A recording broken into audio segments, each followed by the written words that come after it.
Israel Iran ఉద్రిక్తతల వేళ Iran IRGC general Mohsin Rezaei సంచలన వ్యాఖ్యలు చేశారు. ఇరాన్పై ఇజ్రాయెల్ అణుబాంబుతో దాడి చేస్తే పాకిస్తాన్ రంగంలోకి దిగుతుందని హెచ్చరించారు. ఇరాన్పై దాడికి ప్రతిగా ఇజ్రాయెల్పై పాకిస్తాన్ అణుబాంబు వేస్తుందని తెలిపారు.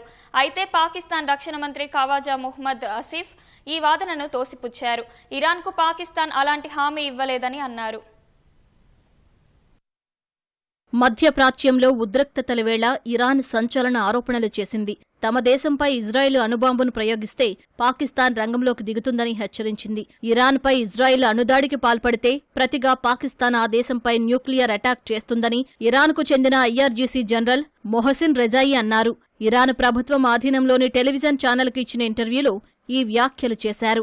ఇరాన్పై ఇజ్రాయెల్ అణుదాడి చేస్తే ఇస్లామాబాద్ కూడా టెల్ అవీవ్పై అణుబాంబును ప్రయోగిస్తుందని, పాక్ నుంచి ఈ మేరకు హామీ వచ్చిందని మొహసిన్ చెప్పారు. ఇరాన్కు మద్దతుగా ముస్లిం దేశాలన్నీ ఏకమవ్వాలని పాక్ విజ్ఞప్తి చేసిందని తెలిపారు. టెహ్రాన్లో ఇంకా ప్రపంచానికి తెలియని, దాగి ఉన్న ఎన్నో సామర్థ్యాలు ఉన్నాయని కూడా మొహసిన్ చెప్పారు.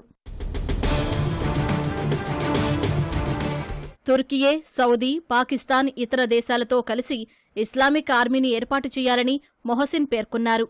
ఆయా దేశాలు ఇరాన్ యూనిఫాం వేసుకోవడానికి సిద్ధంగా లేవన్నారు. వీటిల్లో ఒక్క దేశమైనా ఈ ప్రతిపాదనకు ఆమోదం తెలిపితే రాత్రికి రాత్రే ప్రాంతీయ బలాబలాలు మారిపోతాయన్నారు. అంతకుముందు ఇజ్రాయెల్ అణ్వాయుధ శక్తిపై పాకిస్తాన్ ఆందోళన వ్యక్తం చేసింది. ఇజ్రాయెల్ సృష్టించే ఘర్షణలపై పాశ్చాత్య ప్రపంచం ఎప్పటికైనా ఆందోళన చెందాలని పాక్ రక్షణ మంత్రి ఖవాజా ఆసిఫ్ కోరారు. ఇజ్రాయెల్ను ఇలాగే పోషించడం ప్రపంచానికి వినాశకరమైన పరిణామాలను కలిగిస్తుందని పేర్కొన్నారు. ప్రపంచంలో ప్రస్తుతం ఇజ్రాయెల్, పాకిస్తాన్తో పాటు 9 దేశాల వద్ద అణ్వాయుధాలు ఉన్నాయి.